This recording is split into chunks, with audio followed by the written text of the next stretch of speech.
Is this the ultimate unit? Okay, IS has a history of just showering Micaiah with love, and this is obviously one of those cases. This unit does a ton of different things. Let me know in the comments if this is this is convincing you to spend those orbs that I'm sure you're saving for the Summer Banner and the Brave Banner coming up. Let's get into her though, because wow. Okay, coming up. So, colorless infantry. We kind of expected this. This was predicted by KCB, and he has a real knack for being right on. You can see that she swapped places and then got another action and is about to destroy Neathogre, because that's the way we do now. So, all right, Maiden's Tome, and we of course have a cheat sheet for this. Okay, so weapon effects. We have Slaying, effective against armored and cavalry, which is pretty typical for her. On assist activation, you inflict an Omni -6 and exposure on closest foes within 5 of you and the target, and then that's splashed on units within 2 of that. That is, so that's a good range. The fact that this is mid-turn is really, really important, and what's going to be critical is going to add a whole lot of true damage, about 34 if I'm counting correctly. So that's already a lot, and excellent for the way this game works right now. As far as the map-wide effects on foes with exposure, you get an Omni -5 and guaranteed follow-up attacks, so kind of like the Crux skill spread about. And then we have, at start of combat, you get in-combat buffs of an Omni +14, a true damage of the highest total penalties on any target, plus nearby foes. So that's within 2 spaces, and the way that's written, generally what that means is 24 is the highest in each of the categories. If I'm wrong there, let me know in the comments, but that would be about 24 true damage, which is, that's very nice. Anytime you get 24 extra true damage, that's pretty good. You get a flat DR of 7, and you get Preempt Pulse, which is going to be nice for the special. So right off the bat, we have Swap, and Swap is actually really, really good for this kind of unit, especially if you're talking about Lin Ring shenanigans. But there are a lot of other things. Ilya in the Discord really wants to use this unit with Pivot because that's just the way he rolls. But Great Sacrifice is next, and let's talk about this. So we have boosting damage of 60% of res, you get 100% piercing, and you get the Armored Blaze, Armored Flow DR of 40%. And then if Rally or Assist is used, you restore 20 HP to allies within 2 spaces of both unit and target, and that does not include this unit. Neutralizes penalties on all those allies, and grants another action to unit.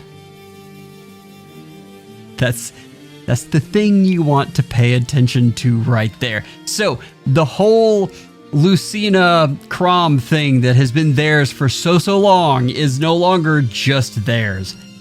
That is bonkers crazy, and I just, this is so good and has been for a very, very long time. We'll get to the Emblem Ring and what pieces of that it takes away from this, but this is really a very powerful special, and we'll keep this unit relevant for a while. Let's move on though. So we have Great Sacrifice, we have Crystalline Water, then we have the Havoc skill, and it's got a lot of things that you have read through before. The thing I want you to pay attention to is the dealing of damage equals 20% of units res, which is really nice. The C skill is brand new, and this is inheritable to anyone who's not a Cav and who is magic. So that's a lot of fun. That includes dragons, by the way. This is an excellent C skill though. For allies within 2 spaces of unit, grants attack res +4 and neutralizes effects that prevent allies' counterattacks. This is null counter disrupt in a dry format. And also, if allies attack can trigger ally special, grants special cooldown count -1 to ally before allies first attack during combat. So that is fantastic support. Absolutely incredible. Very, very good. We go on from there though. If unit initiates combat or is within 2 spaces of an ally, grants attack res +4 to unit, neutralizes effects that prevents units counterattack during combat. And also, if units attack, can trigger unit special, so it gives all that same stuff to her as well. I mean, this is really good. We're not going to spend too much time on this because we've got to get to this emblem effect. So we get boosted damage equal to max cooldown times 4. When a rally assist is used, you get 20 HP on target. You nullify penalties. You get isolation, but you get another action, and you get gravity, and it's 1 per turn. This just has so many uses. It is really an incredible ring. The other thing is I don't think this is busted. Like, this is the kind of effect we want. There are so many applications for this ring. Arena, we have seen over and over again how Chrom and Lucina just dominate because of these kind of effects. Aether Raids, any kind of player phase stuff loves this. Absolutely loves this. Defense, we've seen how well this works with units like Hathran and giving out. I have a defense right now that has pivot on Julia that I grabbed from Infantry Pulse, and she just pivots across and suddenly has a huge amount of range and gets to just smack things. It's fantastic there. Summoner duels. This is a staple in that mode because you don't have to waste an action. You just get to move. There's not a place where this doesn't do well. Absolutely not. This is applicable to everything. It is a very, very good ring. I know you get tired of hearing this, but this is a must pull. This unit is, well, the emblems in general, they are the must pulls of the game right now. But we need to get to the damage analysis. So this unit doesn't have a lot of the daunts that her attuned version had. So she really is going to go down fairly easily. 7 flat DR is just not going to cut it.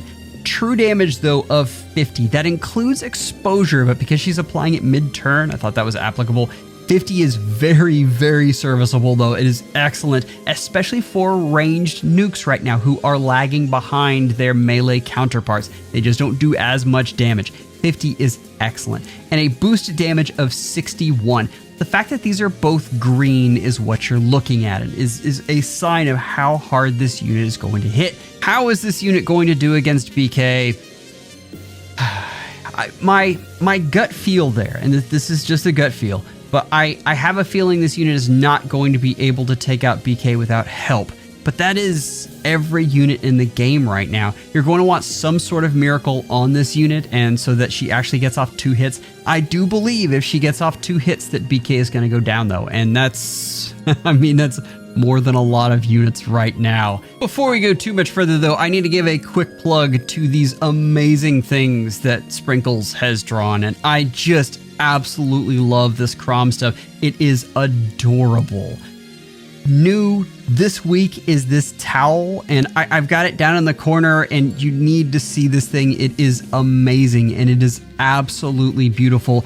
It harkens back to the Summer Scramble from the DLC, and you've got a little sticker pack if you want to buy that. And of course, you've got the other stuff with Chrom lotion and this mug and sticker, and this is amazing stuff. You can also buy Chrom underwear and a t-shirt. So go check that out, help support the store, and let's get back to the tier lists because we have tier lists to go over, lots of them actually.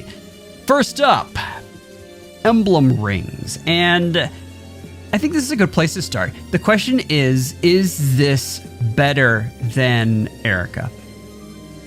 Right now, I do not believe this is better than the Erica ring. But I do think this will have longer staying power than the Erica ring, which is saying something. I am saying that this is going to have better staying power than a ring that gives you Brave. So keep that in mind. They are very close in that tier 0. These are both excellent rings.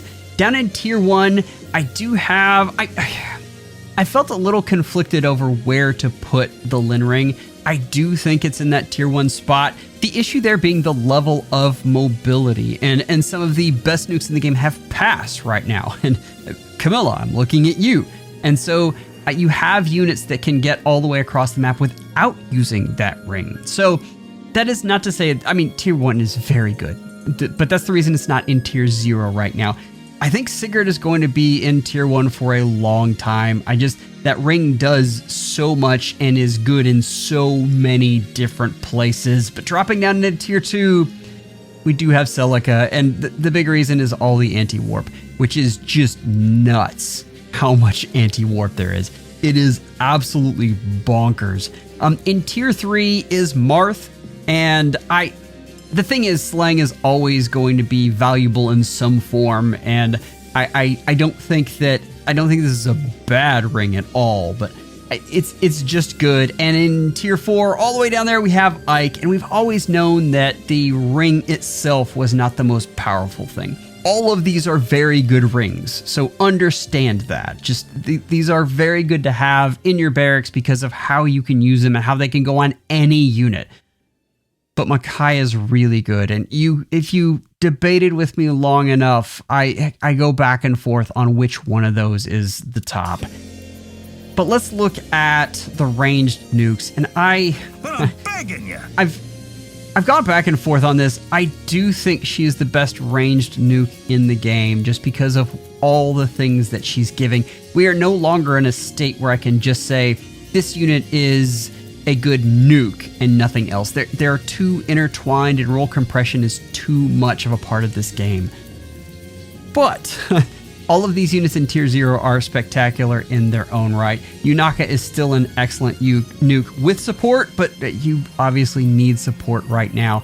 Lyn is so unique and able to get such range that even though as a nuke she is not the best, the level of she is worth investing into because of that, and she has enough that you can. I am currently running her on every AR season, and it is crazy the number of things she can just smack. In tier 1, I still have Lucina there, and it's again that combination of her nuking power and the support she gives. Past that, Julia is wildly underrated, and as a nuke is better than Lucina, but doesn't have the same support. Tier 2, I've dropped Alm all the way down. Almost excellent against Special Fighter, but Special Fighter is just not a huge part of the meta. If it comes back, he could see a bump, but right now he is very good at killing those specific units, and those specific units are not very much in the game right now. Next up is another Micaiah, and this unit is, again, this unit can really take advantage of boost damage and is excellent at that, and we'll talk about her as a support in just a little bit. But tier 3, tier 4, we stopped to drop down lower, and a lot of the reasons that the tier 4 units are in there is because of the things they can bring. Nurgle is not a fantastic nuke at all, but the fact that you can steal penalties is just amazing, especially right now with how big Black Knight is. Let's move on into support units, though, and I want to talk about these. So, what can you say? Okay, so I don't want you to look at Micaiah being tier 1 as an indictment on this unit. It's just Sakura and BK are that good. They are phenomenal units. And you can't see this, I have gone back and forth over which one to put in first place. This is a 1A and 1B situation. BK and Sakura are phenomenal units, and depending on what you need, one is a better support. If it looked okay, I would probably put them above each other. I have swapped them back and forth several times. I'm going to put BK up there right now just because of how hard it is to get damage on things, and this unit helps a ton with that, with reflex. So I think right at this moment I'd put BK above there, but again I go back and forth. In tier 1, this is where I have Micaiah, and tier 1 is very good. Rey's Miracle alone has made her insane, and Larather, I might drop him down now that NCD just isn't as big, but the whole disrupting save things is what makes me keep him up there, and he has become a staple in so many things and has caused me so much heartache. In tier 2, I've struggled with where to put Tharja. I do think she's this high though, and I have seen some crazy things with her. Anathema is such a powerful skill, and it makes us remember how great Daunts are. So I keep an eye on her. I do think she's very good. The specific things that Lynn does is what keeps her in tier 2 herself. I just preempt Pulse, and being able to give out Desperation is incredibly good, even with BK being BK and, you know, having Hardy Bearing put in there. Tier 3, listen, these are all still good units. I use these a ton. Actually, tier 4 as well. I've seen a ton of Brave Bernadetta. All of these are excellent units, so understand that support units right now are just stacked, and tier 1 is very, very good for Micaiah. Let's talk about the banner a bit. You can see there, like the 50th percentile to get the first 5-star is holding steady. It is still just better to be green, and it is absolutely terrible to be colorless. And unfortunately, Micaiah is colorless, but this colorless banner is quite good. It is really, really nice. Sakura, we just talked about her being amazing. Ulm as an attuned unit is very, very good, and Micaiah is incredible. Everything else is just okay here. I do have blue as second for me. Ratatoskr kind of drags this down. Sigurd can still be good, and I do think Hresfelger is better than advertised. Past that, Haether is in green. Haether is good. Cam is okay, and whoever that other guy is. and for red. Red's not great. Skip red. If you absolutely can, skip red. Red is really tough. Skip that one. If you are still wondering about how to build these Holoforms units, I have a video on that. I break down each unit, what I think their best build is, and some alternates as well. Members, you are amazing. Thank you for all that you do. Take care, and schedule an appointment with your FEHologist real soon.